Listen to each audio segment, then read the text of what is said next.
सुप्रिया सुळे यांचा फोन आणि WhatsApp hack झाल्याची माहिती मिळते। सुप्रिया सुळे यांनी एक्सपोज करत ही माहिती दिलेली आहे। याबाबत मी पोलीस तक्रार केलेली आहे अशा प्रकारची माहिती देखील सुप्रिया सुळे यांनी एक्सपोज करत दिलेली आहे। कोणीही मला मेसेज किंवा फोन करू नका असं आवाहन देखील सुप्रिया सुळे यांनी यानंतर केलेलं आहे।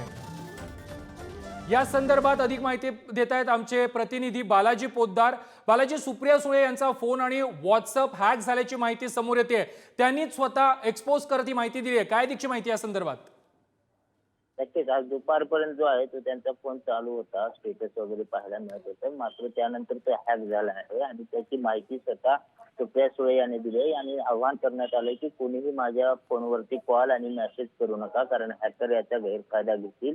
त्यामुळे आता सुप्रिया सुळे स्वतः पोलिसांमध्ये या संदर्भात तक्रार देणार आहेत आणि त्यासाठी त्या जाणार असल्याचं सुद्धा त्यांनी त्यांच्या ट्विटमध्ये सांगितलेलं आहे। त्यामुळे राजकीय नेत्यांचे फोन आता हॅक व्हायला लागले, त्यामुळे चिंता सुद्धा व्यक्त होते। मात्र फोन हॅक केला याचा तपास आता करणं गरजेचं असल्याचं नक्कीच बालाजी, धन्यवाद तुम्ही दिलेल्या माहिती संदर्भात। सुप्रिया सुळे यांचा फोन आणि व्हॉट्सअप हॅक झाल्याची माहिती त्यांनी एक्सपोज करत दिलेली आहे।